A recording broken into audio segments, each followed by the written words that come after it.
To idan an zo zaman tahiya, kaifiyar yadda ake waɗannan hannayen su ma suna da gurare guda biyu. Akwai ɗora su haka kawai,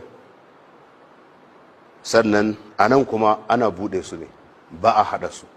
A nan ana da buƙatar ka ɗora su a haka, ko kuma kana iya kama su a haka, amma dai yatsun ya zamanto a buɗe suke, ko ka bari a nan ko kuma ka ɗora su a nan duka, ko ala fakhizai ko ala rukubatai, duka wannan zai a kan cinyoyi ko kuma a damƙe kan cinyoyi. To sai kafiyar yadda ake tahiya, waɗannan idan ka ɗora shi anan kaga wannan haka yake a buɗe, kowane yatsa yana da zaman gab ɗinsa. So waɗannan kuma su na dama su ne ake yin tahiya. Na farko za ka iya tattara waɗannan yatsun,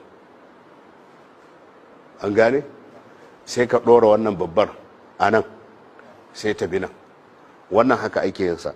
Kaga uku an naɗe su, sannan ka sa ita ibhama din akan wusda, ya tsarkata tsakiya shine ai haka, sai ya tafi a haka.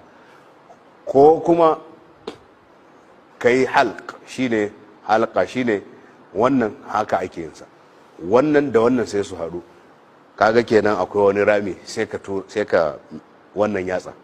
Sannan in ka ga dama ka kada shi haka, ko kuma in ka ga dama ka bar shi a tsayensa.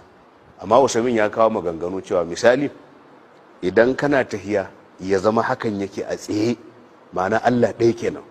Sannan idan ka shiga addu'o'in bayan tahiya, tunda akwai addu'o'i, sai ka fara barazana da shi mashedan, kada ya kusance ka rinka kada shi, don kaman togaciya ce wadda ake mashi shedan din.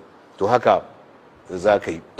So idan ka gama tahiya to sai batun sallama.